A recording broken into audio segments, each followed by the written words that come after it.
Everyone, welcome back to second episode of Jungle Talk, hosted by myself and Twinkle. Today we are joined by OG CyberKongz member, counsel for ACYC.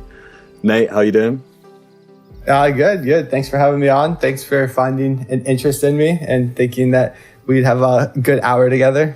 You're actually one of the most highly requested when we announced Jungle Talk, so no problem at all. We normally just start with an introduction, like how you get into crypto, how you got into the space, basically the story of where you started and how you got to where you are now, if you want to shed some light on that. Yeah, been in crypto for,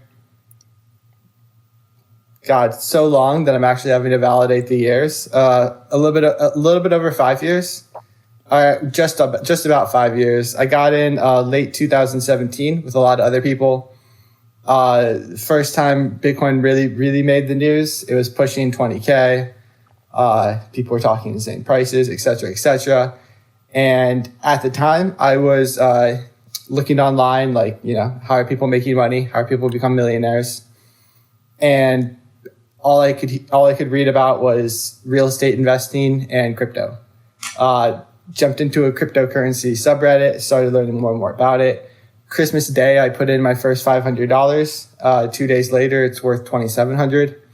And I'm like, wow, this is incredible. This is where I'll make life-changing money. So that's where I got into crypto. For anybody who knows the story of 2018, shortly after then, I gave a timeline for anybody who was there at the time to understand exactly what type of person I was.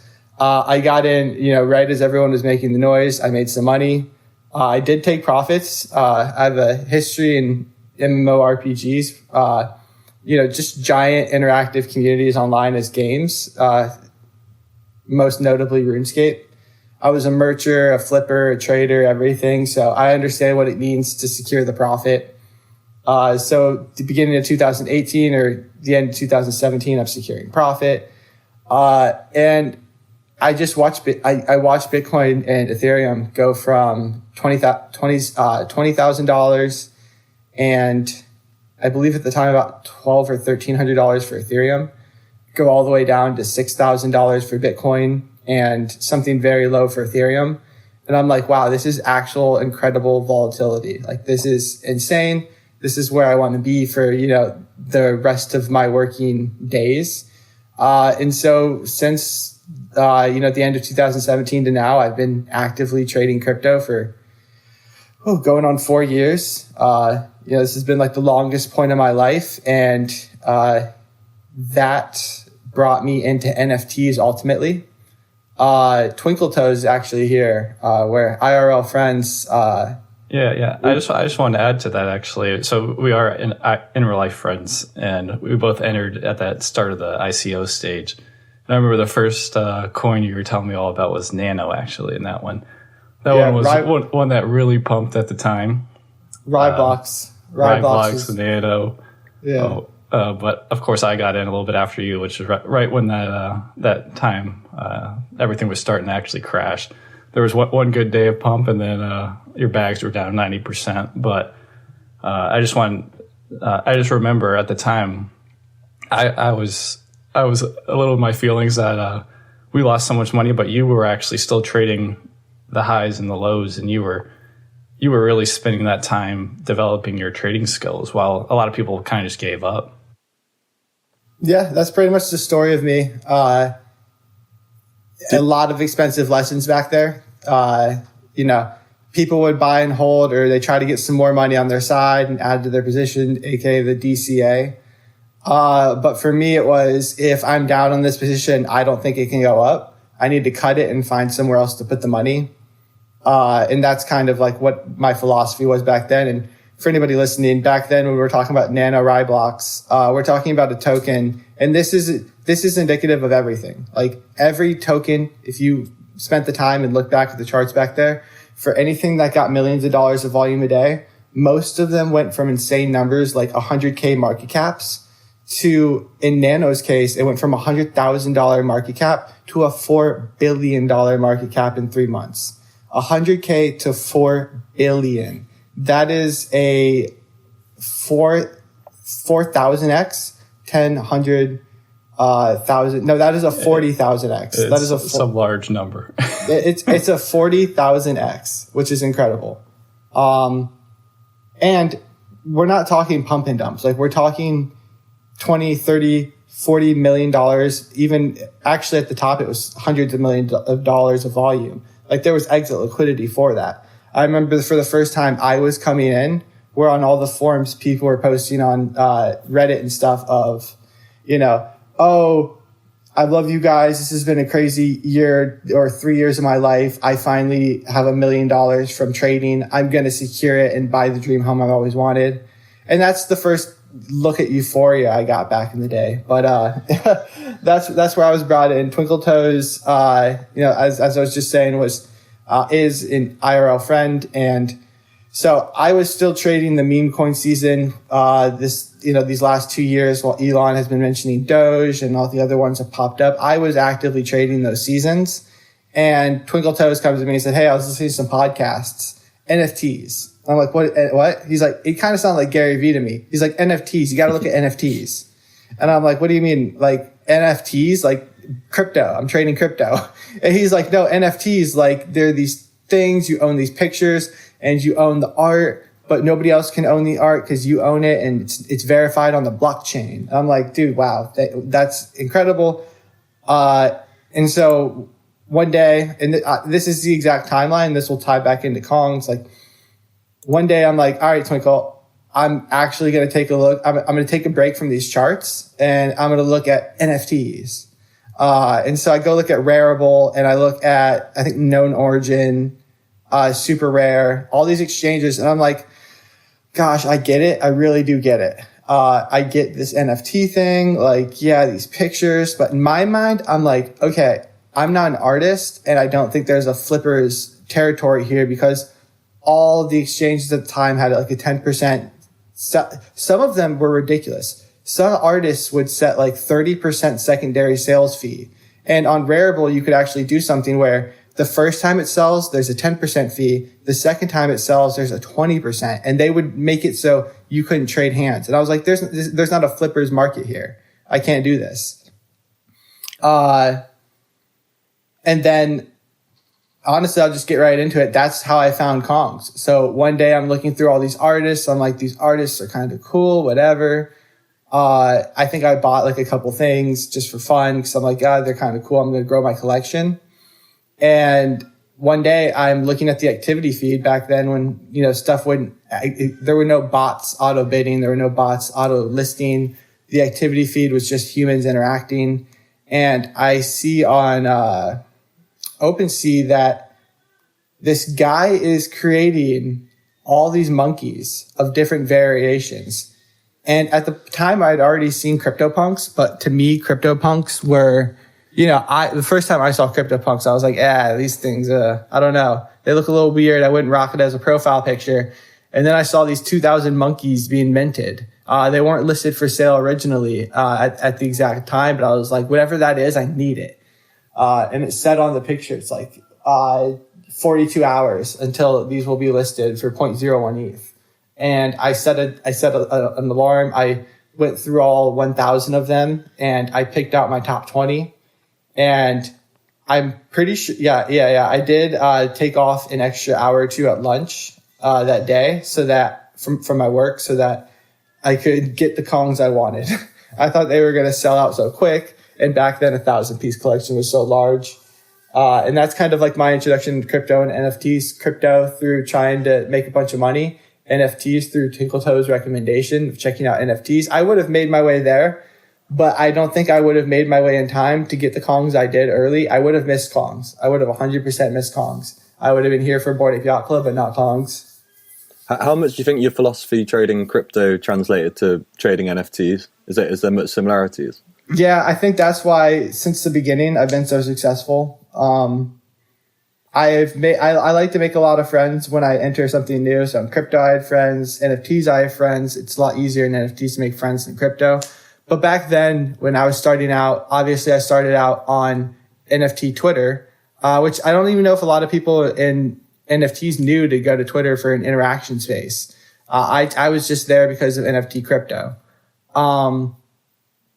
And I made a lot of friends with people who started trading around I did. And back then, if you bought, a good amount of stuff very cheap, because a lot of stuff was cheap, you could just keep buying stuff and hold. And at some point in the next 3, 6, 12 months, you would have a lot of money.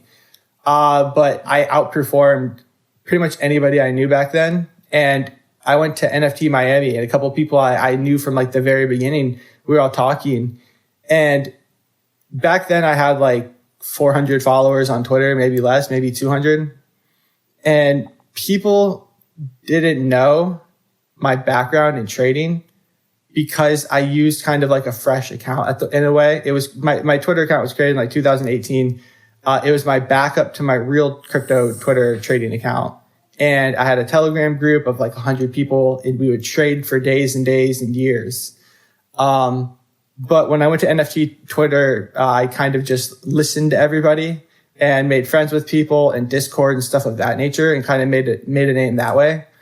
And then when we're looking back and I'm talking to people from the beginning, they were like, dude, every time that somebody was accepting a bid for something super nice, super low, it's going to you. And like, it doesn't matter what collection, because at the moment, if there was volume, I was trading it. Just kind of like how people are now, where if a new collection drops, they trade the reveal, they trade the pre-reveal, they do the quick little flips. That was me at the beginning. Nate, I want to add to that too, because I feel like you were the first person that I saw actually creating that arbitrage in the space of NFTs, really finding those ways, especially on OpenSea, how to like not exploit, but find those ways to make that difference by bidding and then selling for the actual floor price and using people's emotions to actually profit off of it. Yeah. At the time, there was auto bid bots. The most notorious was DogeMaster69420. He actually had bid bots. I never had a bid bot. What I would do is try to read somebody through their actions. So I would use information. This is kind of how I traded crypto. Use as much information as you can get. So when I'm going out and I'm bidding, I'm looking at recently listed for collections, because that means if someone recently listed it, they've recently thought about selling that piece. And then I go and I look at how much they bought it for. And if somebody bought it very low, and they've been fire auction listing it. So, dropping 10, 20% every few hours, then I just bid what I think it'll end at. So I used a lot of information available to me to make as much as possible. Crypto, without crypto, I would have came into NFTs, still made money, but I would not be at the place I am today in any way, shape, or form. And honestly, maybe, I don't know, I wouldn't have given up, but crypto really, really, really taught me how to get hit in the face and keep moving. The extreme volatility, it's not something where, and this is why if any of my friends ask me if they should get into trading, I'm like, absolutely not. Maybe you just listen to somebody like me who tells you maybe what to look at, but never try to trade on your own. Never try to make a decision, because you will stay up all night thinking if that's the right decision. You'll wake up in the morning, check price, see if price, validates your decision.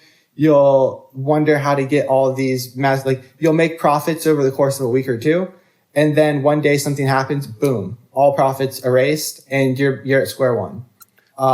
It's just a bunch of get the shit kicked out of you in crypto. Why do you think it is that you flourish off the volatility, whereas it's one of the biggest barriers for entry for people to get into crypto? Because I knew when I was feeling sick that other people were feeling sick. And I knew if I could pick myself up and look at what's happening in the face and act upon it, then I'll make money while others look away. I think other people would either look away and, hodl and hope it rebounds, or hope that, even if you're on a moon mission, a lot of people will hold a bag, their thing will go to the moon and they won't take profits. They'll just keep holding whatever they bought. And it's just all emotion. So I just, as much information available to me as possible. I just don't think people want to learn it. And also the ability to tell yourself what you did wrong and owning your mistakes is a big one. If I make a trade and I lose it and I think it's going to go up 50%, and it actually ends up going down 20%. I could just shrug it off and move to the next trade. But if I don't look back and like be honest with my exact self about why I was wrong in this situation, then it's the worst money I ever lost, because I'll probably end up losing it the same way. So a lot of people can't like be honest with themselves, and most people would say the markets are manipulated. It's kind of like gambling. Like if you're going out gambling and you say, oh, the dealer might be cheating, or dealer has an advantage. But in like reality, I'm sure, there's no actual cheat. There's no actual advantage. There might be slight odds, but at the end of the day, it's what can you do to better yourself? And dude, like, I'm pretty desensitized from money at this point in a way. Even back then, starting out in crypto trading, if like I said, I put in $500, next thing I know, it's $2,700. If that went back down to 500, a few days after watching it go to 2,700, I'd be upset. I would be like, okay, I just, technically lost unrealized gains, $2,300. Like, wow, that's like, a month and a half of work. Like I just lost a month and a half. That's like what someone's salary is for that period of time. So how do you think it's changed like your outlook on life now, being desensitized to money in the situation you're in? Has it changed like drastically? No, not drastically. I come from parents, who are secure, and I'm secure, and I've always had like the little cushion behind me. But it's never been any allowance or any, we'll pay for this. I've always kind of, supported myself however I could. I've had good jobs, I've had good everything, stuff of that nature. But at this moment, I've always known the worth of $1. And so if I lose money, I know that I felt even better making money. So I never like to take let's say I had like $1 million or something. I would never want to spend half of that. I don't want to see half of that go. I want it to be with me forever. Like I want that money. So I don't really splurge. I don't really do much. What I do is, spend money on the things that matter to me on a daily basis. So like a nice car, or a comfortable car, aka a Tesla, a good phone, a good bike, stuff of that nature. Just stuff that you're going to use and you want to be good value. I don't splurge on like watches or anything like that. Like no IRL versions of a Bored Ape Yacht Club. I don't flex.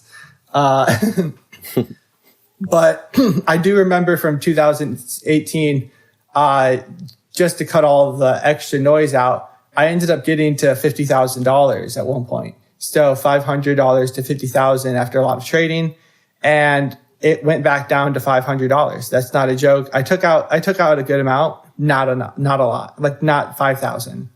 So, 550, and this is like not an exaggeration, 50,000 back down to 500 over the course of a year. I was holding at that point very degen, all in gamble shit coins. And so they did go back up. But I remember and this is something that like, that has taught me taking profits. When I had 50,000, I was like, all right, sweet, bet. I'm going to buy this nice car. I didn't buy the nice car. Sweet, bet. I'm going to take this cool vacation. Didn't take the cool vacation. Now this time around, I'm taking money off the table. It's secure. It's in stables. But I'm still playing with a good portion. So it's leave $1, take $2. There's probably loads of people in the exact same scenario now. If you think about, a lot of people would have turned $600 into, I don't know, like a doodle's price now, which is basically 50K. What kind of advice would you give, having gone from 500 to 50 back down to 500? Yeah, and so to be honest, it's actually more incredible than that, I believe. There's a lot of people who have turned 1,000 into 100,000. There's a lot of people who have turned 1,000 into a million. You see those Twitter threads on Twitter all the time. Mm-hmm.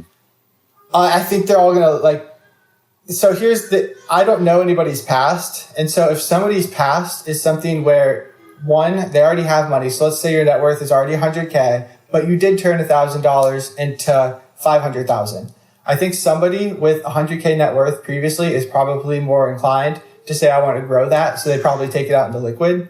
But for the people who think, number go up, I want number to keep going up. And they're at like, $500 or $1,000 all the way up to $50,000 to $100,000. If you're young and the money doesn't really matter, then, in terms of the risk to reward, like you would much rather be a millionaire than have $100,000, then the trick would be $25,000 into your bank account, $75,000 into trading. That's the degen allocation. Make sure you pay your taxes. And after that, $25,000 into your bank account, IRL. That should last you the year. And then the rest into degen trading. But if somebody's pushing, or if you have a kid, take out 50%. It just depends on your situation. But I think anybody who is turned, let's say 1,000, 10,000, 100,000 into a million, even more, 70% off, take out 700K. And what I call it is, this is something that I think this is what I've learned from that previous experience, is taking money off the table. So when I say like take it out, I don't mean just put it into USDC. I mean like put it into US dollars, put it in your IRL bank account.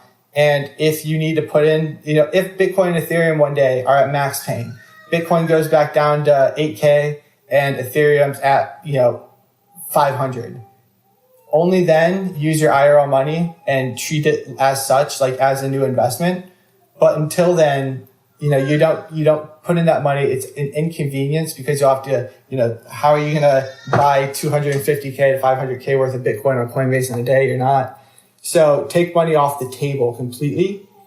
And for me personally, like the more money I put into USDC and the more money I have tethered, I always think I wish for a bear market.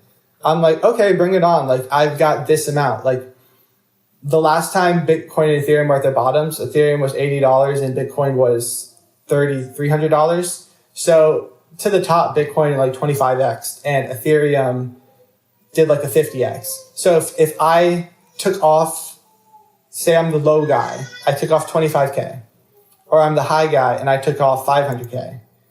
The low guy, if you put in, even 10K of that 20K you took off, while Ethereum's $80, then you'll have 500K at the top if you just put in 10K. So it's just risk to reward. Everything is a game of risk to reward in terms of trading. But I think that's a good lesson in total of money management if you're up. And also just if you're not up at the moment, I'll have later like discussions and information on how to get up, like get money, get in the positive, make gains in risk to reward scenarios.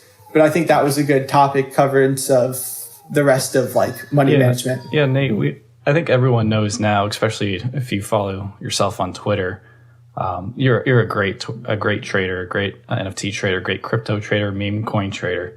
But from that, let's transition back into actually the CyberKongz and a little bit. You were talking how you bought your first 20, you picked them out and really saw the ones that you wanted to buy when they were minting actually. And so after you bought your CyberKongz, what was the community like? How did everyone react to the CyberKongz? I know they weren't that expensive. It was like 0.01 ETH, right? So what was that community like in the early beginnings? Yeah, I mean, the community was what you make of it at the time. I'm going to be honest. Maybe some people know this story already, but when CyberKongz released, like they were minted on that OpenSea and I was finding them, there was nothing anywhere. Twitter, CyberKongz didn't exist. Google, CyberKongz didn't exist. If you actually look up CyberKongz with a Z, it's like a sumo wrestler. It's his stage name, CyberKongz. So that's pretty funny. Should we sponsor him? Maybe if he's still kicking, yeah. Because I know we got the Fight Club, but yeah, there was no CyberKongz anything. I think what had happened was maybe somebody DM'd me on Twitter and said, "Hey, are you this guy from OpenSea? I want to buy your Kong." And then I found the Discord through him, and then found the Twitter page. But yeah, the community was small. It was, 10, 20 kept growing. We only had one chat channel, basically. So it was everybody chatting there. It was tight knit. A lot of the active faces you see now are from the beginning, or from like what I call expansion phases. We had a influx of people come around August. We had an influx of people around November, more around January. So every like few months we get a new batch of people come on in. But yeah, it was very tight knit. Everybody knew everybody. Everybody could pick, like if you wore Kong as your profile picture, we knew who you were on all media platforms. Yeah, exactly. And I know you have some stories with Coco and Mio in the beginning, and I think it was right after you said you bought your CyberKongz, Coco was messaging you a little bit and trying to get some of your rarest Kongs from you. So yeah, Coco slid in the DMs. He hit me up. I bought you were actually with me. I think I bought Kongs or on a call with me. I bought Kongs for 0.01. I kept messaging you. I was like, yo, these things are getting more sales. They're getting more sales. These are silent sleepers. Like, you need to get some. The sale lasted for a couple of days, I believe. And then on the final day, Coco and some other people just kept sweeping, buying up all the remaining ones. And then Coco started DMing me like, yo, you got ones I need. And he was offering big bucks back then. You know, my first like 0.01 Ethereum buy that somebody was offering me 7 ETH for. Yeah, I remember that. And I remember telling you, I was like, if there's this value off the gate, then what could be the potential of this? It's obviously people see the same value that you found just scrolling OpenSea. Yeah, and the thing is, too, with how that works and how that tied back into my crypto trading, I bought these. I was able to deduce what I believe was a fair price for my Kongs, even though the market was non-existent, because punks were around. Punks were about 15 Ethereum. And I was telling myself there's 1,000 Kongs. These Kongs look incredibly better than punks. There's 10,000 punks, so 10x more punks. Punks are 15 Ethereum. My Kong, yes, I did just buy it for 0.01, but if somebody offered me 1 Ethereum today, I would not accept it. If they offered me tomorrow, I would not accept it. I sent Twinkle Toes a picture of one of the offers I got, and I was like, hey, people finally know its value. But when people started to DM me, like Coco and others, like, hey, I offer 5 or 7 Ethereum, and it's 3 days later, I was selling rarer ones, yes, but at the time I knew that if I really enjoyed Kongs and I really enjoyed money, then, because I enjoy both, I like them both. I like Kongs and I like money. I'll sell some Kongs, keep others. I ended up buying 15, and initially over the first, pump, I sold 7 or 8 of them. Most of them around 5 or 7 ETH, and then a week after sellout, the legendary auctions went up for sale. And so I used some of that money. I used about 16 Ethereum of the money I raised, which was roughly like 50 Ethereum or 100 and something K. I used 16 Ethereum of it to buy my Scuba Nate. It was very intense. Little clip from that. I actually DM'd Coco, like, Coco, hey, I saw you got the Kong number 1000. It was the Sith Lord, the completely black legendary one. And I was like, I won't bid on I won't bid on the 666 one, which is like his well-known one, the devil one. I won't bid on the 666 one if you lay off on this Scuba one, please. I need the Scuba. And he acted nice. Like, Coco's always been a nice guy. He's serious as well. But he basically let me know, he's like, I'm going to win if I want to win any of them. He's like, but yes. And I was like, okay, yes, thank you. Yes.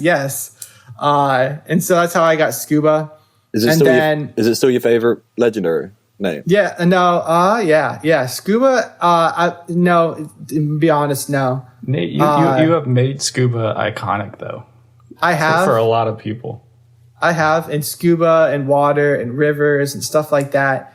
But Al has the one that I wanted the most, the night Kong. Yeah. When I saw its background moving behind it and it in like a suit of armor, and I'm just like, that's the one I want. But Scuba Nate was what I wanted, just as much. I Al got that for such a good price, and I wanted that so bad too. So how did the auctions work? Was it like one a day for 10 days, or how did it all work? All at once. All of them ended at the exact same time. If you bid, it went 10 more minutes or something like that. And so, that kind of speaks to Mio, the CyberKongz founder. He could have said, because what he did was he originally set all the prices for the collection. In 2 days, they released for 0.01. And then in 9 days or something, all of the legendaries, go for auction at the exact same time. And so they all went for auction. It was a crazy night because everybody who had planned to bid got their money ready. They got into their account. We were all waiting for the auctions to begin. And it was actually incredible. Like you said, there's 10 of them. The first one to go up for sale was number one, or the first auction to close, because everyone would kind of, do little touchy bids very low on other ones. But the first one to close was number 1,000, the Sith Lord that Coco bought. I think he got it for like 16 Ethereum because nobody would counterbid him. Then the second one to go up to auction, I can't recall, but one of the first 3 in total was the 666, his devil one.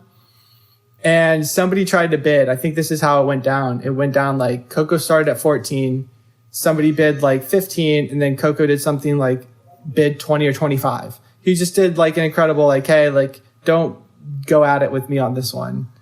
And then Coco took that one. But we always said, like, Mio, if he spread them out across days, he could have gotten himself so much more money. But it speaks to Mio because he just wanted people to have them at an affordable price. Yeah, definitely. Nate, what was your conviction when, after finding CyberKongz, paying 0.01 and then making quite a bit of ETH off of it? I remember at the time you were saying you're going to bid on some legendaries, and in that market, 16 ETH is a lot of money for NFTs. What kind of was your conviction behind going for those legendaries?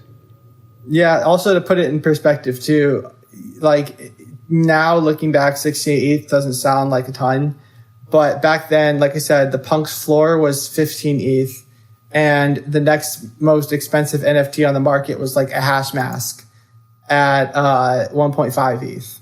So people were not paying more than 2 ETH for something. CyberKongz in general was like an anomaly. And so, but at the time I was just like, I'm going to continue with this community. This community's sick. This is the best NFT project out.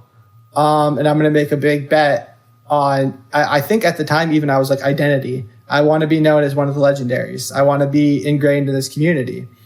And for the most part too, the more research I did on Coco Bear, the more bullish I became on Kongs, because I knew 2 things from crypto and NFTs. From crypto, you can make money with a shitty developer or a person who owns the token as long as they care about bringing profits to their community.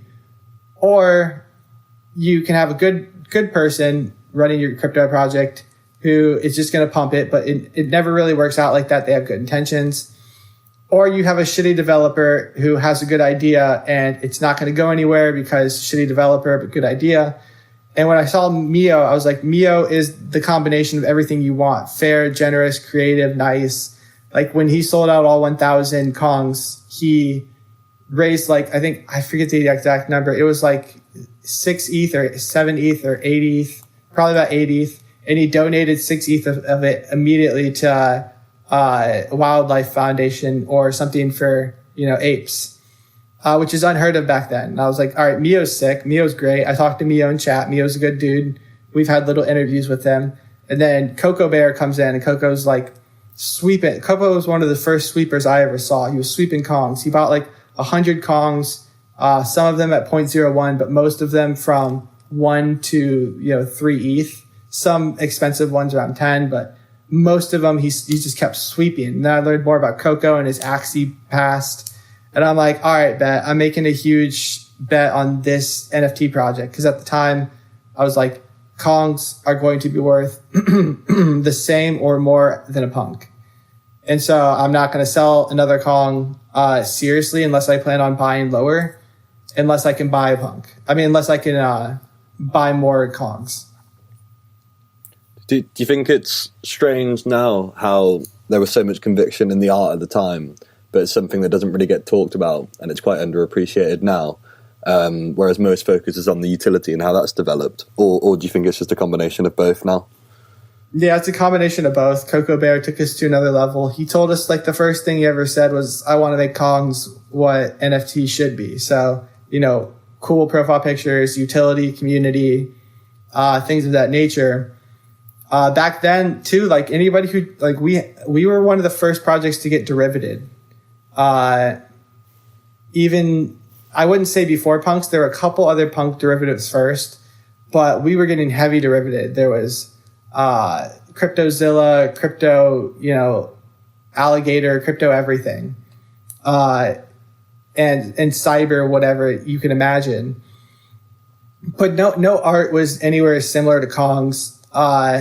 Even to this day, like, there's few art that I think is even comparable than Kong's, because what it comes down to is you look at these apes known as Kongs, and they're unique. You know what it is. You'll never be mistaken. Same thing kind of for Bored Apes. You'll never be mistaken. But at the end of the day, you could hire 1 trillion people to draw up the same pictures that people are drawing up now. Like, I like Azuki. I like all these other projects. And I think the Azuki art is cool. I really do. But when you look at it, it's like, the derivatives of Zukis are so much better than the actual NFTs. Like, some of their community makes insane derivatives.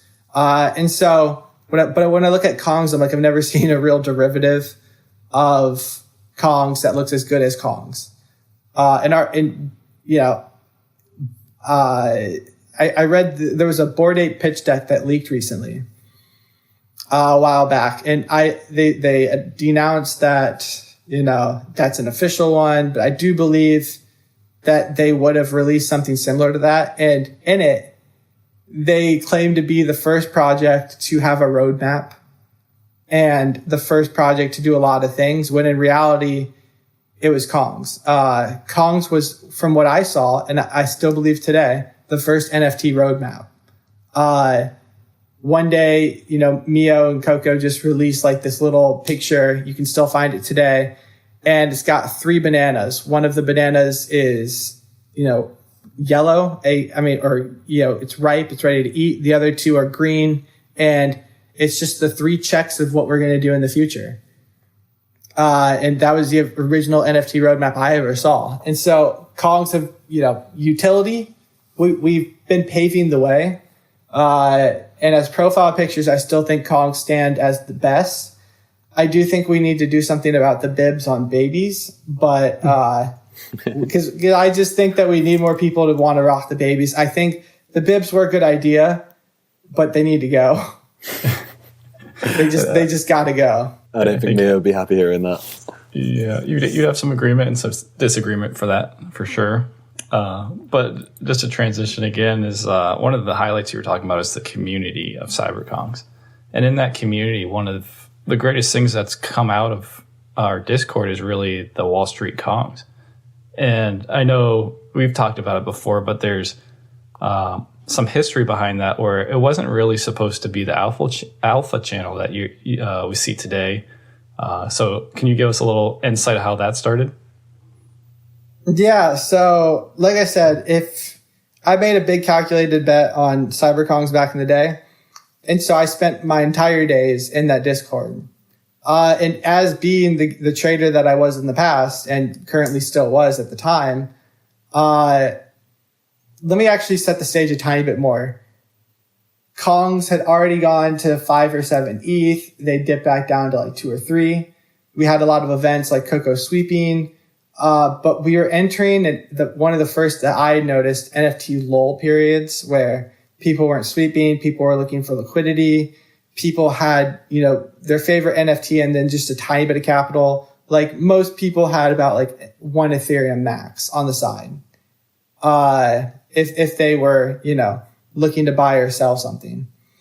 And so I was in the monkey business channel, like, hey, I'm buying this shitcoin, or I'm buying this token, like, keep an eye out for it. Or I do a little charting.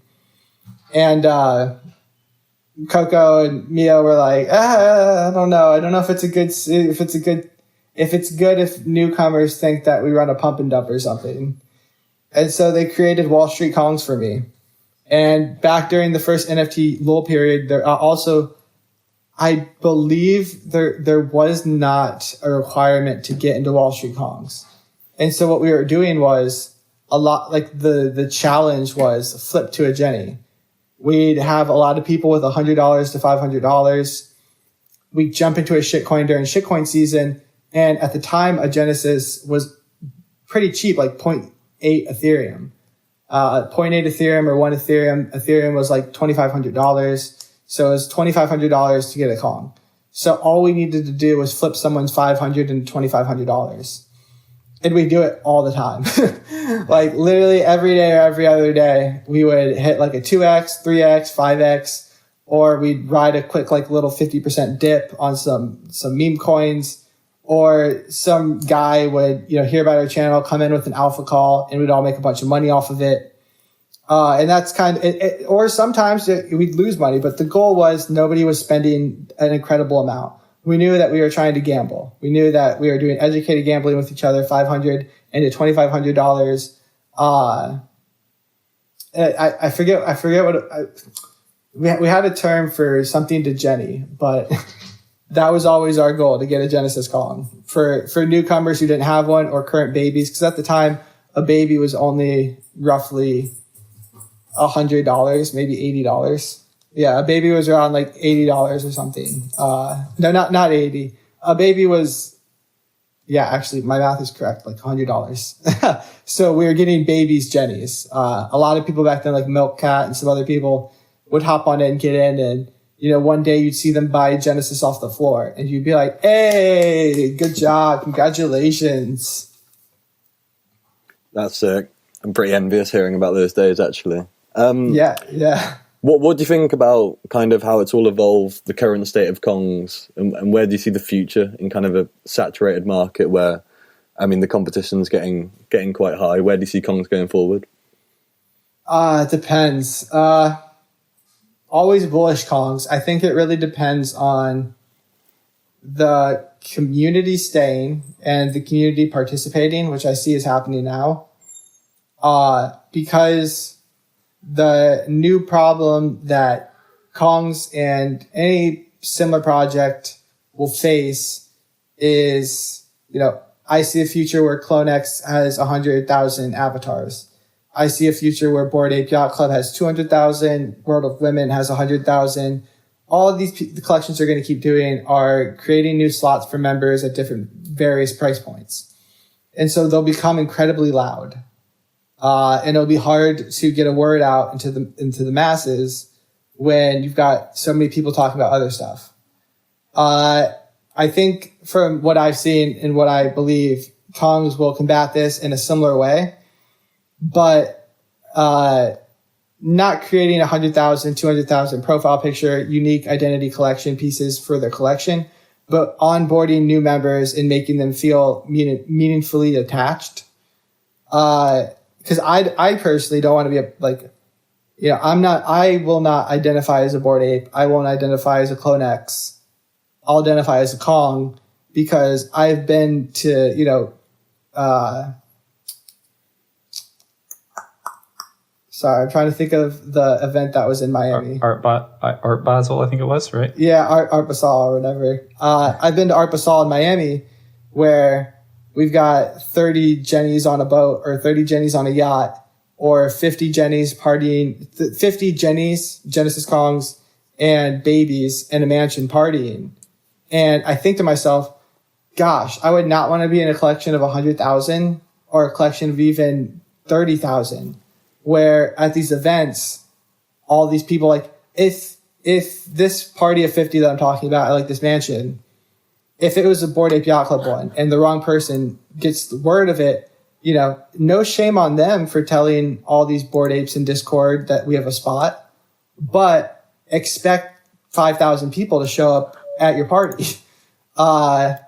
It's just incredible. Like, if you want to feel like the people that you're hanging out with, if you want to feel like you can make meaningful connections, I think you can make that in Bored Ape Yacht Club and these other, what will soon to be ginormous collections.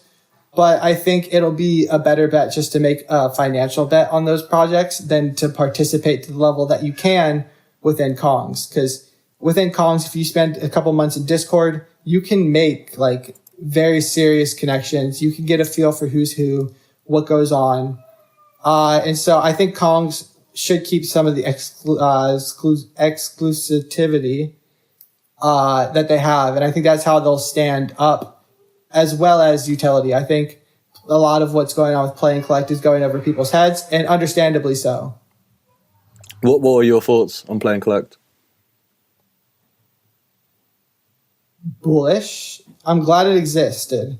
Our previous mission was Sandbox, and maybe it still is, but with what's going on, it's like with the uncertainty, and I've always had this concern, like even when we released CyberKong's voxels, VX, we released them with the intent of Sandbox in a way, and Sandbox was infinitely far away. So Play and Collect definitely fills a void. And initially I thought its only purpose was to fill the void. But the more I play and Collect, the more I participate and understand what's going on, the more I realize exactly what Play and Collect is and what its purpose is. So yeah, I think Play and Collect, I'm bullish Play and Collect. I do think that it needs more attention in a mass way. So a lot of people right now are missing out on what I would call a low entry into the ecosystem, into Play and Collect, into all that stuff.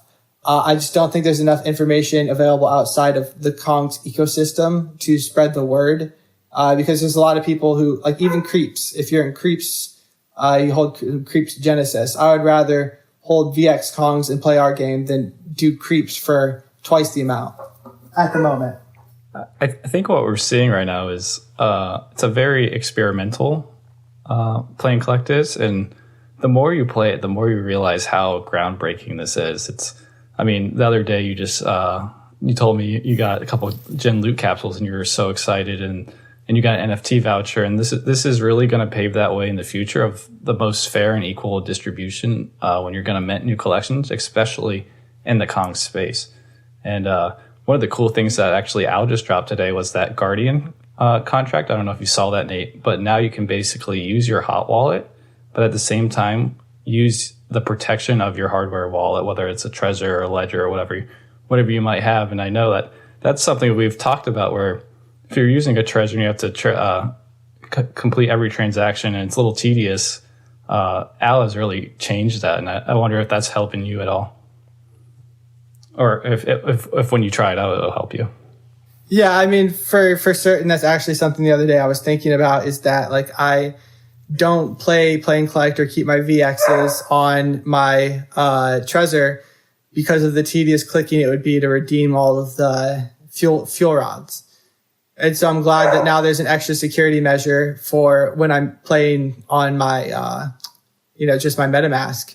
I know that there's an extra security level. I've got a lot of VXs.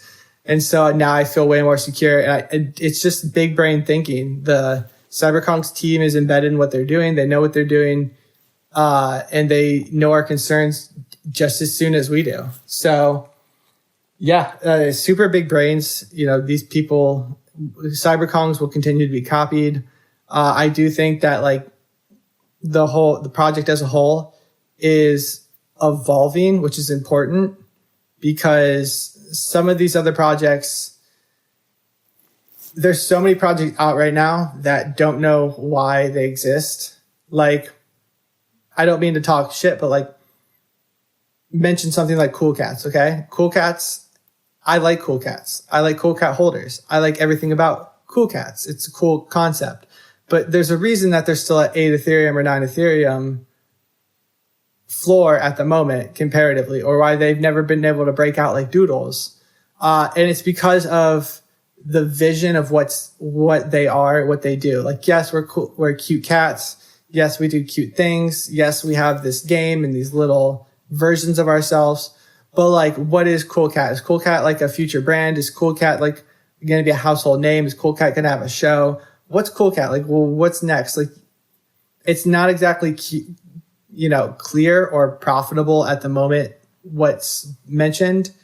as we're with Bored Ape Yacht Club, like they have so many ways that they could take this in terms of branding, as long as they stick to branding. I think this whole sandbox metaverse thing for them is an extreme risk that they don't have to take. I don't think Bored Ape Yacht Club has to do this metaverse. I don't think Bored Ape Yacht Club should do this metaverse. I think though, what we're finding out though is that Bored Ape Yacht Club and Yuga Labs are going to at some point become different things. Bored Ape Yacht Club is owned by Yuga Labs. Yuga Labs also owns the other side, which is going to be like the other part of it. Yuga Labs also owns CryptoPunk. So it's going to be like this giant, monopoly or whatever you call it, where they just want to create the best thing of every segment. But like it feels like we're going backwards a little bit when that happens though, because Yuga is now going to find them in this place where, if I knew that Mio, our founder, was doing so many things, juggling so much that he actually wasn't giving any input at all, it was just another team of people doing it, I feel like we're going back to like the corporate structure, like Web 2 stuff, where we're buying and selling from the same people. We're being influenced by the same companies, which we are. Like they got Guy Osseri and some other people working with them. Like they're going we're leaving the Web 3 world. And as much people like say it is Web 3 still, it feels like, and I think some of the original holders and some of like the masses of Bored Ape Yacht Club have voiced this, like it feels like it isn't Yuga anymore. Like the recent merch drop from Bored Ape Yacht Club, that was everything you see in like a Hot Topic. Like none of that was the Yuga designs from the previous Bored Ape Yacht Club merch drops. Like I had the option to buy the stuff. I just didn't want to buy stuff I don't think I'd put on. I could flip it, but at the same time, I did not feel influenced to purchase any of that. And it looks like same thing with their pitch deck. They're just having a bunch of other people do their stuff. And at some point they're going to have so much food on their plate that they have to like just leave the table and let other people eat. Yeah. So that's one of the things where it was kind of disappointing in a way to see Yuga actually acquire CryptoPunks and Meebits, because that was one of the last actual NFT projects, I guess you could say, in the space that's Web3 based, not really ran in that corporate structure where it's kind of sad to see, but I think Kongz is really one of the only ones filling that void. I don't know if a lot of people know, but there's really no one on the payroll of Kongz. It's literally community led. Everyone is doing this because they love Kongz. There's no pay structure. There's never been really a cash grab. The VX sale was at like 0.07. And they could have done that a lot higher to get more money, but we really don't need that money. And I think with the acquisition of CryptoPunks and Meebits, it kind of left Kongz in like this sole space of where they're like really that NFT Web3 community, in my opinion. And there's a few others, but really from the beginning, that's what we've been. Nate, if you were a CryptoPunk holder, what would your emotions be towards the acquisition? This is one of like, all right, so like this almost feels like a glitch in the Matrix in a way, because it is something that like if I was hanging out with you before it happened and we mentioned like, oh, because at the time like the sentiment for Larva Labs was not high. Like Larva Labs had a bunch of drama with signing on with some giant talent agency, not giving their holders any rights to their punks. And then when V1 punks or whatever you call them released, the founders dumped the ones they had. They had 1,000 of the 10,000 V1 punks. They dumped a lot of the ones they had and then said, hey, we're going to take these off of OpenSea now. Basically, what I'm trying to get at is as great as the idea of Larva Labs was as an owner of CryptoPunks, as a steward, they were terrible. Like, honestly, you don't have to love your founders, but you have to trust that you can understand them in any capacity, and nobody could understand them. With the Meebits drop, they raised like a ton of money. I wanted to give a number right there. Actually, I think the number was wrong. I think they raised, $30 million, which back then was way more. Like they did a 2.5 Ethereum Dutch auction, while Kong's floor was 0.8 ETH.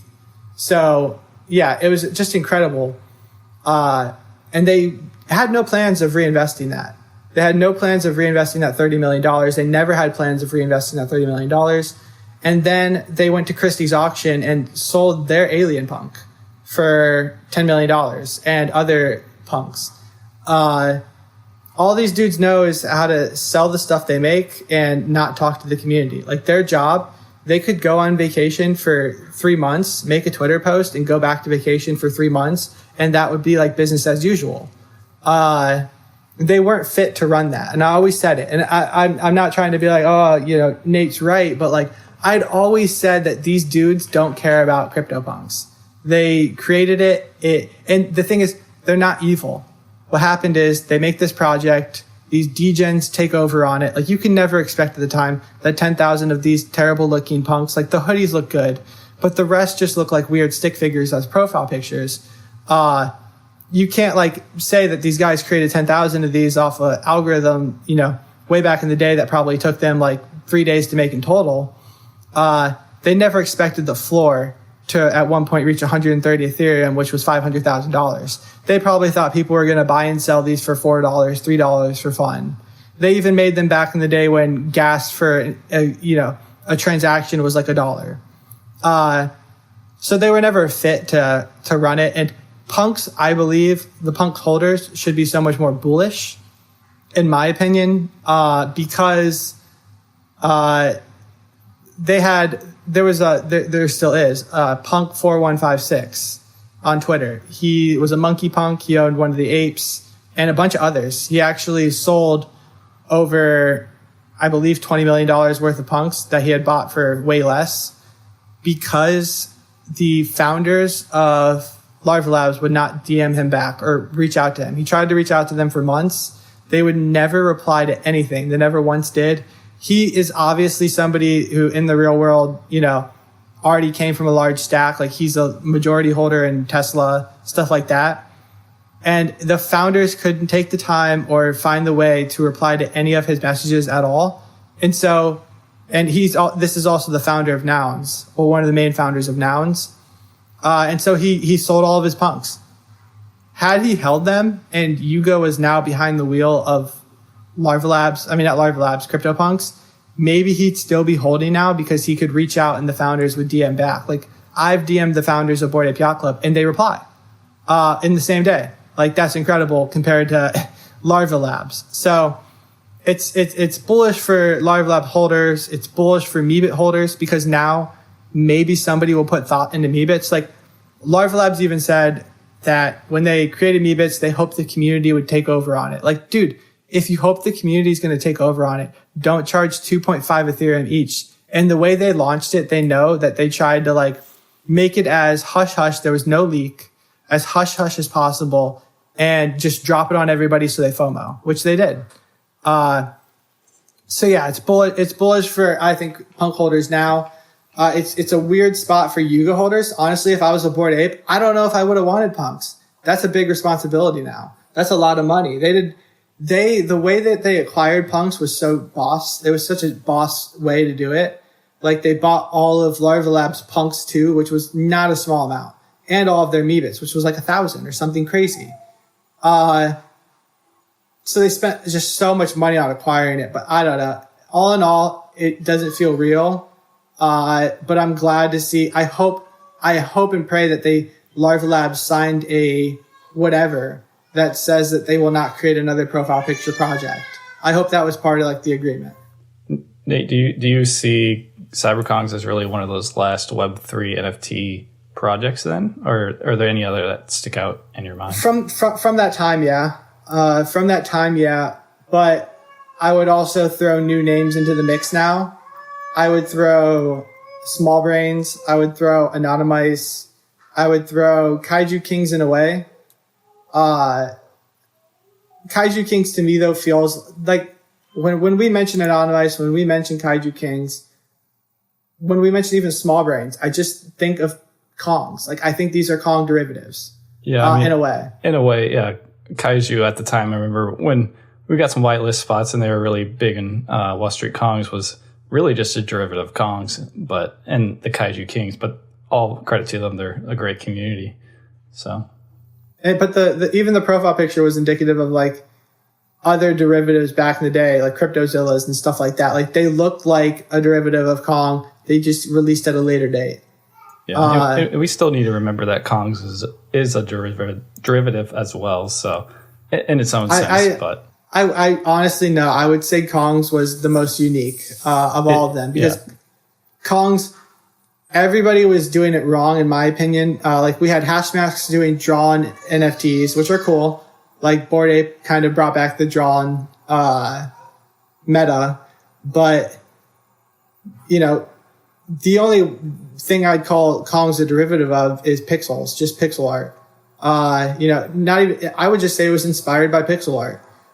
Yeah, but I think Mio even said that he took some inspiration, especially from the CryptoPunks. Maybe some of the traits, but he gave his own spin on it, is what he really did. He for sure gave his own traits, but the reason I wouldn't call it derivative is because of the amount of stuff that he did that others weren't doing. Like, he gave them traits, but back then, CryptoPunks, I don't know if you've noticed, they all have the same background. Mio was one of the first to add background colors, different background colors, to different, you know, profile pictures. Back then, everyone was just doing plain background. As well as, you know, a full-bodied pixel art monkey. Because I'll even say it again, like, people weren't really doing animals. They're like, why would you want to be an animal when you could just be a CryptoPunk, which is a person? You know, we're persons, we're not monkeys. So I would say, but there were ape punks. So I will say, you know, maybe we took some inspiration, but also 10 legendaries. There was no collections with legendaries at the time like that, and they were animated.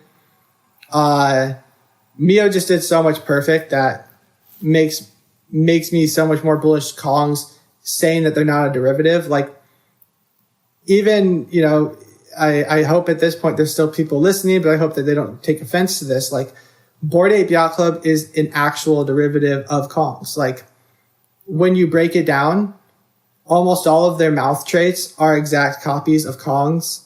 And you can go put them side by side, even to like the pixel. Like, if you were to just say to an artist, draw this in a drawn way, not a pixel, it's Kongz. A large majority of their head traits are Kongz. A large majority of their influence traits are Kongz. Their infamous space suit is just, you know, we had our space legendary. We had our devil legendary, and they put in horns. We put on X eyes, so stitched up eyes. They put up stitched on eyes. Like, they took a large majority of our traits, but not even only our traits. They took our mission, our vision. At the time, like, people knew that babies were coming. So they knew that we were going to do some sort of breeding. So when Bored Ape launched, they launched with, you know, on their whatever type of roadmap they had at the time, that they would get the mutant arcade fixed. And so the mutant arcade, what we assumed was going to be basically just a copy on our babies, more to the collection, breeding. But, you know, when you break it down, what they really do and what they did, it's pretty much just follow our mission. We were one of the first to release a token. They released a token.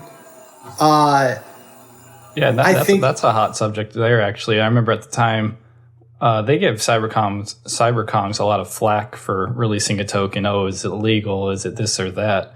And at the time, they said they'd probably never do that, or if they did it, they'd. I can't remember exactly, but we got a lot of flack for that. Yeah, so. a lot of their holders too said the same thing. Like, you know, this sounds like when Banana was going to $100, people are like, you know, this is whatever. It could get sued and vanish one day, or etc. And then when Mutants release, everyone's like, hey, Yugo, why no token? Where's our token? Like, what? And when Mutants released, everybody expected token to release too. And it's the same community that just said, you know, this CyberKongz token's not going to last, etc. But, you know, I love the ape holders. Like, I have nothing against them. And what I've come to learn over time is that they might, like, the holders don't even know about Kongz. Not all holders, but some of the holders aren't aware of what Kongz is and does in its history, and they don't realize that they're actually invested in a derivative of us. And that's what I've always called Bored Ape Yacht Club, because they're not just a derivative of us, and this is where they're smart. They're a derivative of Kongz meets Yuga Labs. So with Yuga Labs and CryptoPunks, there's 10,000 punks, there's 10,000 apes. With Meebits, there's 20,000 Meebits, there's 20,000 mutants. And with Meebits, they gave 10,000 to their holders and 10,000 Meebits to their punk holders, and 10,000 went to Dutch auction. With Yuga Labs and their mutants, they give 10,000 to the apes and they went 10,000 to auction. So all they did was just say, hey, what's working? Let's copy it. And this is where it kind of gets scary with their future. Yes, their price reflects their ambition, but at the moment, it's kind of scary because who are you copying now? Like, yes, copying Sandbox, trying to take their land. Yes, copying Axie Infinity with their new, like, creatures that they're going to create, the other side creatures. But what happens next? Can you be everything at once? Is that possible? And so it's unfamiliar territory for them. I hope that they can keep stewarding the way, because the more attention that they bring to the space, the more money we get in the space, and the more people who, once they start to get bored with other projects, will find out about Kongz and how interesting we are. Nate, if you think they've emulated, and I don't disagree with you, if you had to pinpoint one exact reason why they're where they are now, what do you think it would be? One exact reason: timing. Coco, first thing he said, can you hear me still? Yeah. Coco, one of the first things he said, we had an OG channel on Discord, or one of the first things he tried to bring up to the community's attention was, hey, there's only 1,000 Kongs. It might halt our growth in the future because, it's not like we're going to keep finding people who can pay more and more. We need more Kongs. And that's why babies came to be. We wanted more members. So we added 5,000 babies slowly over time. But exactly when Bored Apes dropped, how they dropped, and the attention they received was unmatched. And this is why, like, even with Azuki, Azuki might go up. Even with Doodles, Doodles might go up. But nobody will ever pass Bored Apes, in my opinion, because of the type of audience they garnered. What happened was, Dingling was not in the NFT world at the time. Pranksy was. Pranksy, for a little bit of background knowledge on Pranksy was big Top Shot face. A lot of Top Shot people trading Top Shot followed Pranksy. And a lot of people who were involved in Top Shot were down horrendously. Like, not like maybe they had gone up. Like, a lot of people, there was a lot of stories of $100 to now you're worth 30,000. But at that time when Bored Apes dropped, if you had 30,000 at the peak, you now have 3,000. So all these people were down. They knew that Top Shot wasn't going to be the move because they kept releasing new packs over inflation. And Pranksy swept, Coco Bear swept, a bunch of Jimmy.eth swept, all in the same night. Yuga Bored Apes had their mint open for weeks, I believe. They were on their second week. And all one night, I think Jimmy swept and Pranksy swept. And then once they released, you had Dingaling sweep, and he destroyed the Bored Ape floor from, 0.3 ETH all the way up to 0.5, which was so high at the time. Like, that was so much. It was such a big baller move. He swept like 100 or something. And he already had a lot of followers. Pranksy already had a lot of followers. And then what you saw was all of these loud, competitive sports, Top Shot, gambling, Zed racing people with loud voices and a lot of conviction and are down bad and want to be up big start to buy Bored Apes. And so what they got was the loudest community and the most excitement. At the time, what you had was like all of these NBA players had, they were like, oh, Top Shot, that sounds cool. They were actually buying and selling Top Shot moments. And so they knew of Dingling. They knew of Pranksy because these are two big faces of the Top Shot community. And so what you would have is like LaMelo Ball would come into the Bored Ape Discord and hype everyone up. You had Steph Curry, before the Mutants mint, come in, buy a Bored Ape and say what's up and rep it as his profile picture. you had all of these people that the community idolized come and join and say, hey guys, what you're doing is cool. We love the apes. Like Des Bryant, he's always rocked a cheetah ape with a crown on. You know, I can keep going of the people who were coming in that were in sports. And so you had this clash of just pure excitement all the time because of all this stuff. Even with the dogs, when the Bored Ape dogs launched, people were like, oh, you know, this is sick. They airdropped us this thing. They weren't telling us it was happening. These dogs are cool. And so that's kind of like where I would say, you know, why I'd say that they can't be like for Azuki, who's the equivalent to your Steph Curry? Like, does that exist? Because even if he does exist, that person probably already bought a Bored Ape. You've already got so many people sold on the Bored Apes. And it was just the perfect storm. Beeple was at his peak. Beeple had just sold a piece for 69 million or something crazy like that, or 60 million, which was incredible at the time. Still is incredible. It's never not going to be incredible. And he was drawing funny, like little snippets of, you know, Meebits versus Bored Apes, because at the time, Bored Apes were about to flip Meebits. Meebits were like 2 ETH and Bored Apes were like 1.5. And he was making these cool like drawings of them clashing. And there was just so much attention going towards them. And the precedent before then was, you know, as founders, all you had to look at was Larva Labs, and those guys didn't exist. So people were excited about nothing. And now you have 4 founders who all seem pretty cool, who are all in the community, who are all active. And so people were just like, this is the perfect storm of everything. Yeah, I think, you touch on an important notion there, and it's influence. And this is one of the most interesting conversations I wanted to personally have with you as someone that has influence in the space. Like, you've kind of decided to be the vigilante in the role within NFTs, whereas most influencers have probably engaged in some mendacious antics. But what kind of is it like having a large Twitter following? Is there pressure, or how do you kind of deal with things? Yeah, so I mean, I've always followed, tried to garner attention, you know, in my entire life, just garner attention and stay true and be somebody that I'd want to, you know, be cool with. Like, I hate seeing a Twitter post, or I've always been on Twitter. I've always been on Reddit. I hate seeing posts of people acting like something they're not, or sometimes like now you'll go on people's Twitter profile pictures and it might be like an 18-year-old, and nothing against age. It might be an 18-year-old or a 22-year-old kid, or even, you know, someone older. And they're acting like they've accomplished a ton. Like their bio will say, you know, angel investor, or they'll say something like founder of this, founder of that. And in reality, or my favorite is advisor for these projects. Like I get asked to be an advisor all the time. And I'm like, dude, you are not an advisor. You have like, yes, you are a perfect advisor for this project because they want attention. But if you're actually doing any advising on this project, like you'll have no input.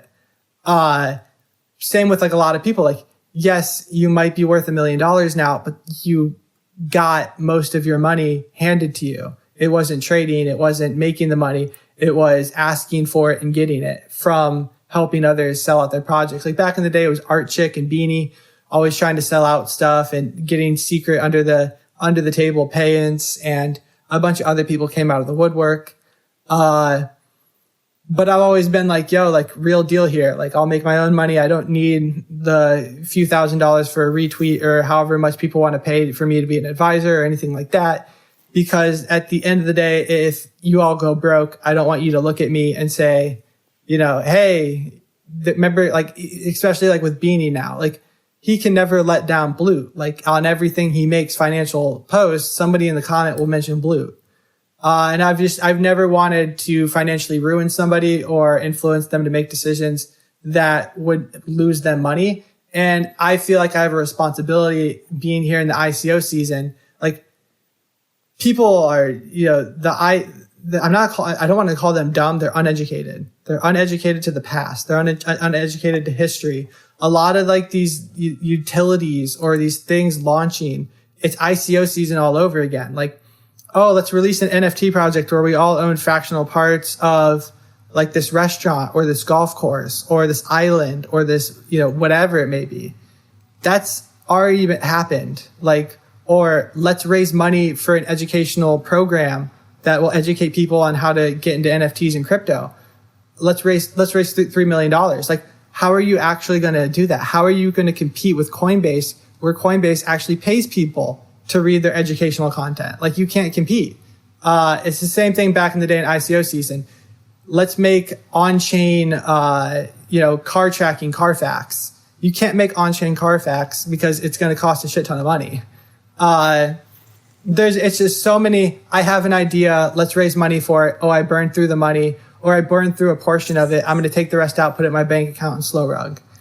There's just so much of that going on. And then also these people people in the NFT space are great. The traders, the holders, the community, they're all great. They don't understand how many not so great people exist in this world and the type of social manipulation they can do. Like, I always told myself, if I wasn't like an honest influencer, an honest person, or if I didn't believe in karma, that I would, be worth tens and tens of millions of dollars, because I would have scammed all those Bored Apes. All of their apes would be mine. Because I know I can get in your DMs on Discord. I know I can buddy up to you. I know I can send you a link that you shouldn't click, and I'm going to get you to trust me somehow. And yeah, you're going to press allow. You're going to press allow whatever it asks, because it's me. I'm your buddy. And that's what we see going on. We just see a bunch of people falling for ICOs, falling for click scams, falling for trust trades, falling for everything.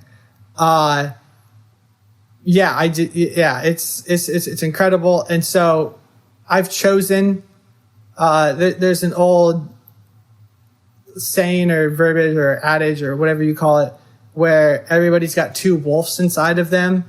You've got, and I'm dumbing it down completely. There's two wolves.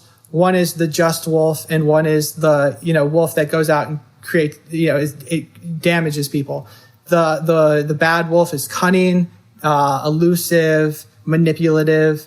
The good wolf is honest and has integrity, does the right thing, helps others. But the old adage is, or whatever is, you every day you choose which wolf to feed with every action that you make. But you can't starve one or the other. If you starve the good one, and it dies, then all you're stuck with is the bad. You'll go out, you'll always be causing damage. But if you starve the bad one and you're just the good, you'll go out there, believing everything, trusting everyone, doing right by others all the time, but never looking out for yourself. So if you feed both of them properly, where, you take the smart, cunningness of the the black wolf, and you take the bad wolf is, influential. The bad wolf, doesn't go out killing people, but it can trick them, it can steal from them. So it has a lot of skills. And so I like to feed both, but I like to feed the good wolf a lot more by calling out shitty things rather than participating in them. And I like to think that I also feed the black wolf as well by, when I call out these projects, I have to be sure of myself. I can't, I know every time I call out a project or every time I try to save people money, there's people who are already holding a bag, or people who are already invested. Maybe they have a whitelist. Maybe they've already bought some on the secondary. And they're always going to come and they're always going to say, why are you funding my bags? This is baseless. But the people who were midway making a decision will say, wow, I was thinking about buying this, and I'm glad I didn't. Time and time again, I get messages weeks later or a week later or months later, either saying hey, you saved me so much money, or hey, you made me so much money.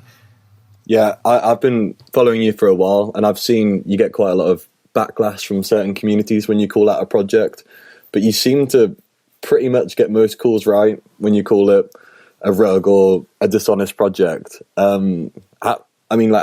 It's just inkling, or just been in the space for a while? Dude, and this is why I feed the good wolf and do this, is because ICO season. I believed the founders every time until, they never started delivering. They would have these great missions. They would be these nice people. They would have these fake backgrounds. Some ICO projects would hire fake founders or hire them on contract for months. And so there's so much manipulation, deceitfulness, just so much going on that the average person cannot be aware of. You just cannot be aware of all what's happening. So I've learned all these things. I'm a pretty not deceitful person myself, but I know how to think in multiple ways. And so I like to, when I see a project, I like to go through and I like to say, 1, how much are they trying to raise? 2, who is the person behind it or the team? And then 3, do they have long-term stability? And no, never. No, like most all of them, no.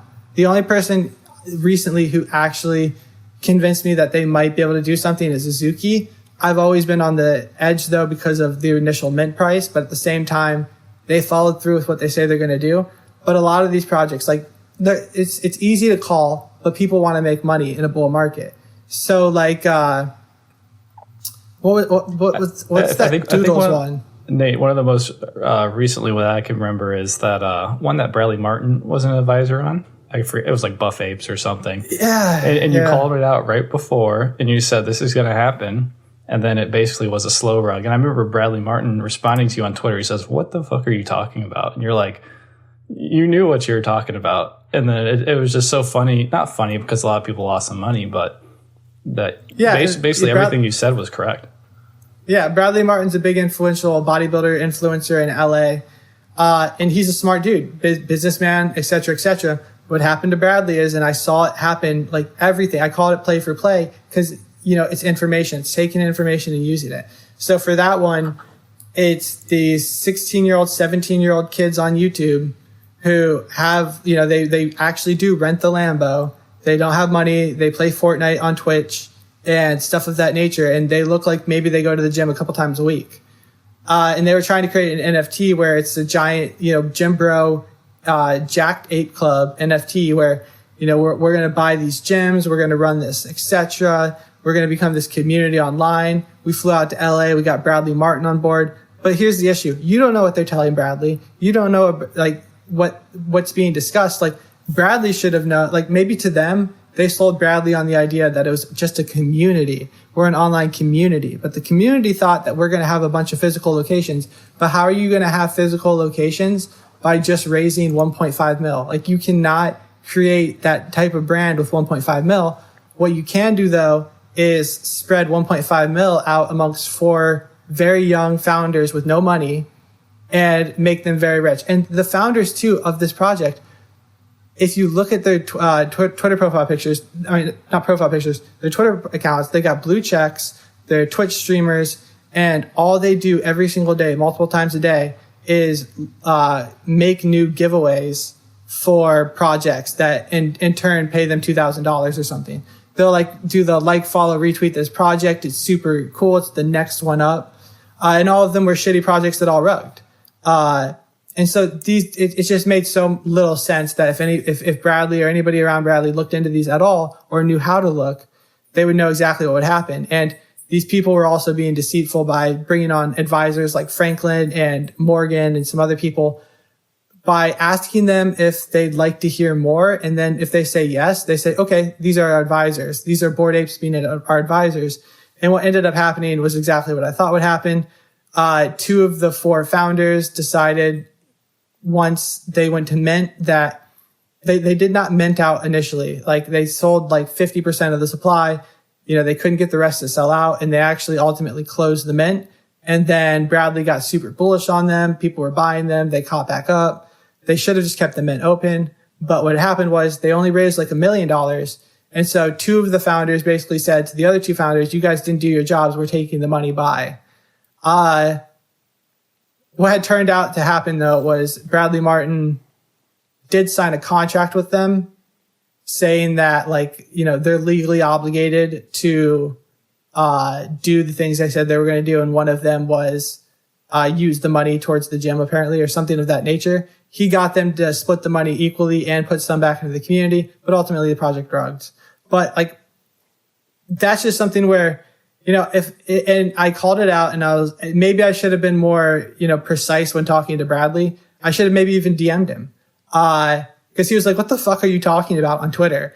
Cause he doesn't understand the levels to this stuff. And not a lot of people do. I got an IRL friend who got, and this is where it makes me kind of upset for him. He spent zero point 0.1 Ethereum on a new project, and it was basically just a derivative of CryptoPunks. The project didn't even give him an NFT. It just said like, sorry, or ha ha ha, or something like that. And I'm like, dude, like, I consider you smart. Like, how did this happen? And I think even in the case for Jacked Ape, the Jacked Apes or whatever they're called, is maybe they're not, maybe 99% of them are like, yes, we're actually going to do this. But if you have one bad apple, that can really just tarnish the whole project. So they might not even go in it thinking it's a slow rug and not realize the responsibility you take on with these projects. But ultimately, yeah, go ahead. No, they know what they're doing. See, this is what happens is they know this. They ask themselves this, can we sell this out? And if the answer is yes, then they say, this is how much I'll make. And so what happens is with that too, like I knew it would not sell out as many as they were trying to sell, for the price point they were trying to sell them at. And so what happened is they didn't sell it as many as they could.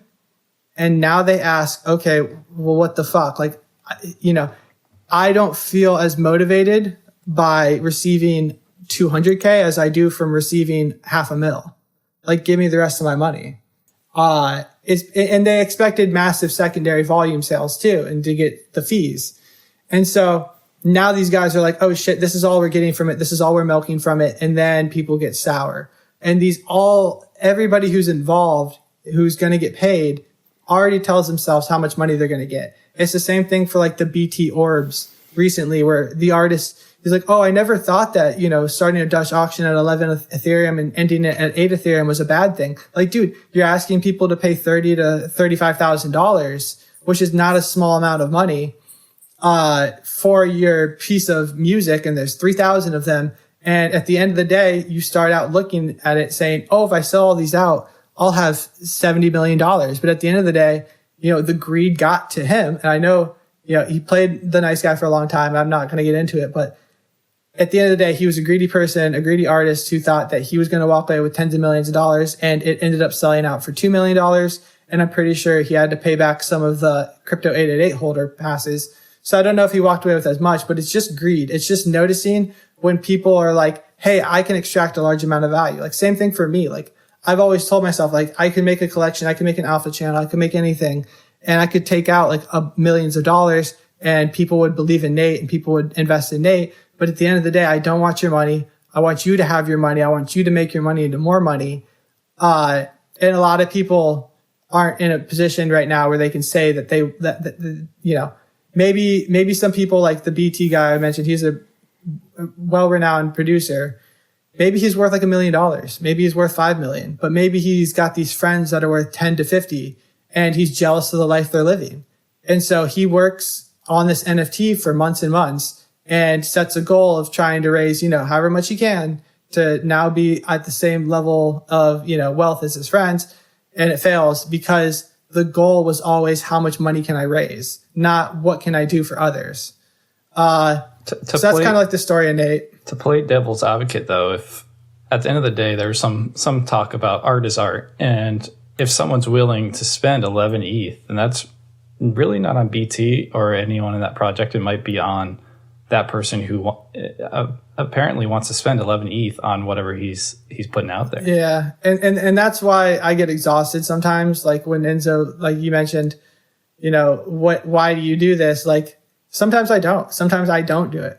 But I don't choose to do the bad thing. I just choose to do nothing because I get exhausted because I go through like these BT things where a lot of people do like to play devil's advocate. They're like, oh, people will pay. And that's exactly what BT said. If people think it's worth this, they'll pay it.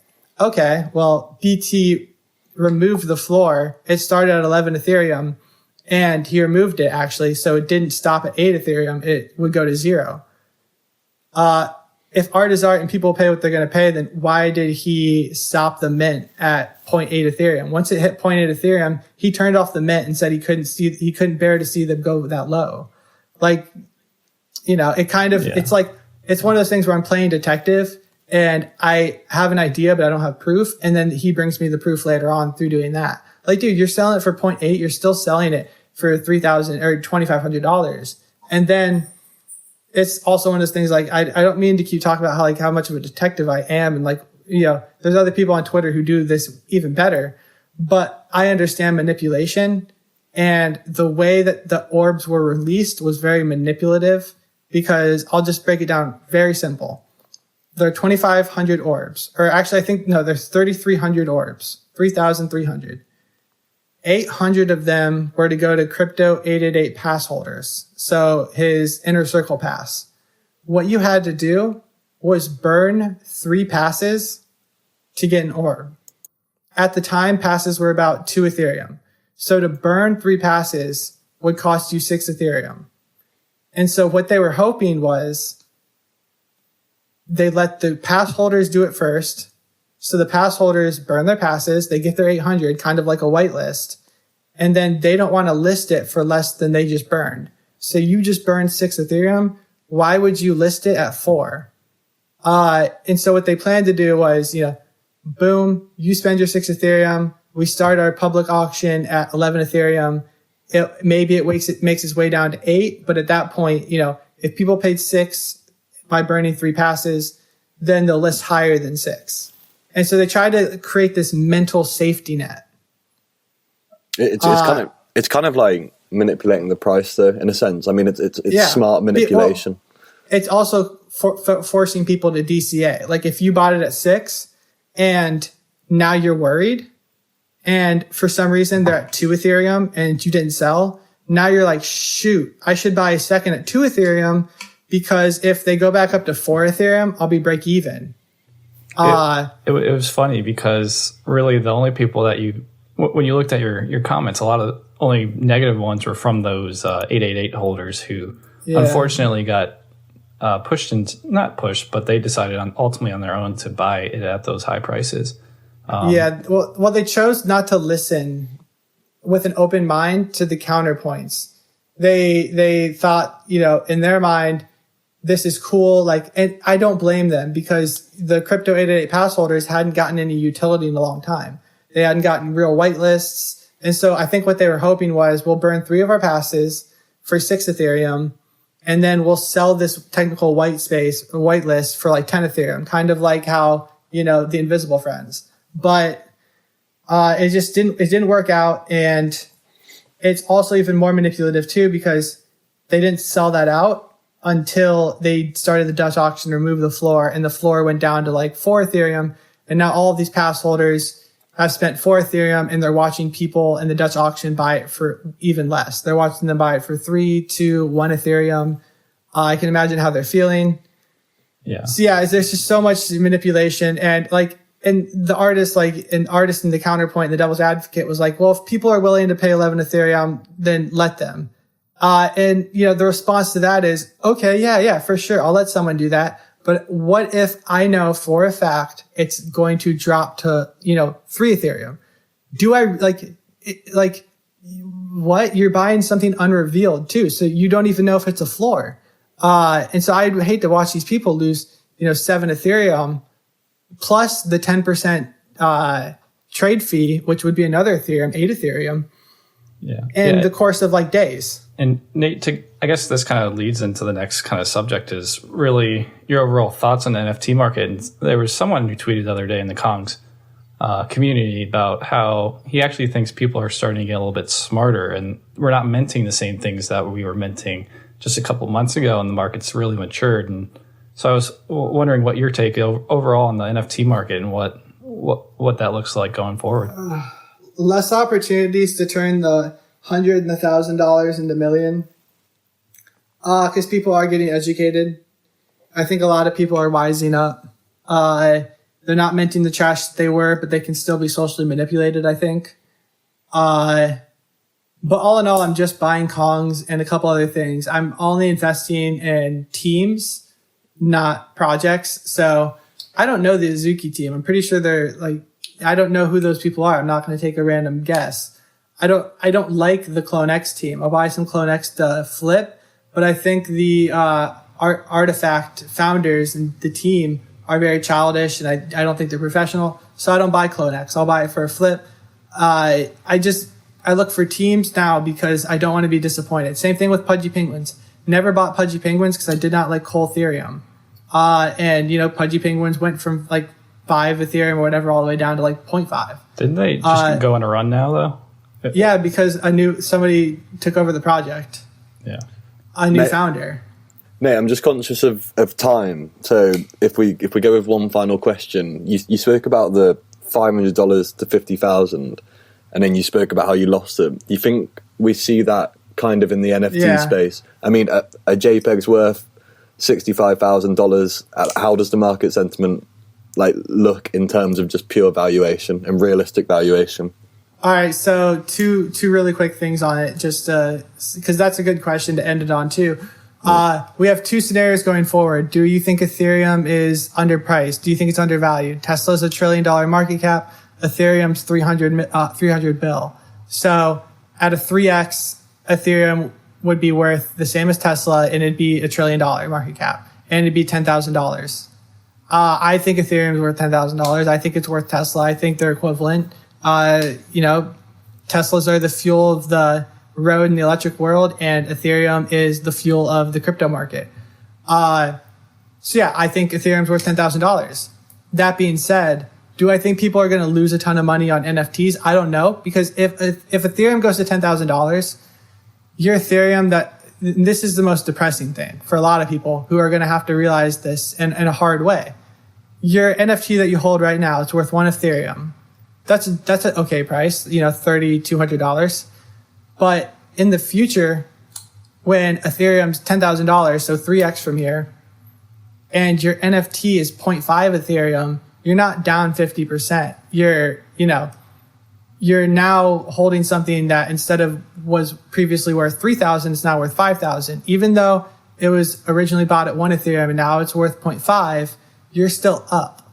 But if you had sold your NFT earlier for 1 Ethereum and held that, you would now have $10,000 instead of 5,000. I think we're going to see that happen. I think people who sell Bored Apes right now at like 110 Ethereum are going to do better than people in the future, because they'll have right now 110 Ethereum. Ethereum goes to 10K. They'll have 1.1 mil. Yeah, and that's assuming that they're actually going to keep it in Ethereum. It's. I think we've all realized it's kind of hard to keep your Ethereum just set in that. Yeah, that's why it'll be the most profitable choice, is just to hold the Ethereum. Yeah. Not to buy an NFT, because if you're bullish Ethereum and you're bullish NFTs, you know, honestly, don't buy an NFT. Just hold your Ethereum long term, unless you're a good trader. Yeah. But also, you know, this is the more depressing future, is what if we're about to peak? What if Ethereum and Bitcoin are at the top, you know? That would be depressing, because it's even though Bitcoin went to like 70K, it's still very underwhelming compared to like previous tops and previous bull markets. But at the same time, what if it is? And what if the new bottom for Ethereum is $800, which most people are like, that's so low. But at the time, we all thought $80 Ethereum from 1,500 was so low. So what if the new bottom is that? Let's actually be more realistic. We're in a bear market. Ethereum's 500, which is still good compared to the previous bottom. Ethereum's $500. And yeah, right now your JPEG's worth 0.2, but imagine it's worth 0.2 and Ethereum's 500. So if Ethereum's $500 and it's worth 0.2, your NFT is worth $100. Yeah. If you have it now and Ethereum's worth 0.2, your NFT is worth 700. So yeah, those are the two futures I see. I do see the likelihood of NFT, Ethereum run to 10K more likely first. And I would not suggest anybody have any really long-term bets in NFTs aside from CyberKongz. I mean, aside from things I hold, obviously pump my bags, but, I think holding a CyberKong will yield you stuff that you can sell on the way up and stuff that you can trade for value on the way up that will kind of offset that loss in either direction. Yeah, it makes sense. It's a lot of unknowns right now, and no one really knows where we're going. But I think the main takeaway is look at everything in the eyes of US dollars and not of Ethereum. Like if Bored Apes would not be 110 Ethereum right now, or Kongs would have never went to 200 Ethereum. if it was priced in US dollars. Because at 200 Ethereum, when Kongs went to that price, or actually 210, that was 800 and something $1,000. You know, a lot of people would have listed their Kongs if they saw that rather than opposed to 200 Ethereum. So same thing with apes. Like, you can get, like, people spend money on luxury stuff like luxury cars or a bunch of cars, and they'll spend hundreds of thousands. But you're not going to have somebody spend $1.1 million for something that's a collection of 10,000. Yeah, that makes sense. And we really appreciate all the time you've given us today. We're almost at like an hour and 40 minutes. But just want to finish this up actually with our rapid fire question segment. And these just short questions to get to know you a little bit better. And the first one is who's your favorite follow on Twitter actually? I have a lot of favorite follows, but Jimmy maybe, because every time Jimmy calls something on Twitter, I buy it and it goes up. Yeah, okay. What is your favorite CyberKongz NFT? It could be 3D, 2D, even in the new Play and Collect, maybe the hoodies or the weapons. So, maybe either the new VX Ice Kong or the new VX Stone Kong. Yeah, the ice one is really sick, and of course, it had to be the last one that was found. Yeah. And then, what is your favorite emoji to use in Discord? I find myself always wanting to put on Twitter the emojis that we use in Discord, but you can't do that right now. Hopefully, Elon changes that. But yeah, I mean anything Pepe, anything Pepe, Pepe, whatever. If anybody here is a Pepe, or you know what a Pepe is. Or Pat Nut or Pepe. Yeah, Pat Nut's definitely legendary.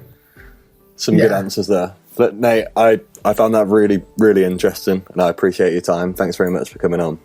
Yeah, no problem. Thanks for speaking with me for an hour and 50 minutes. Usually I can only keep people on the phone for like 5. Thank you, Nate. No problem at all. All right, Thanks, peace out. See ya. Cyber.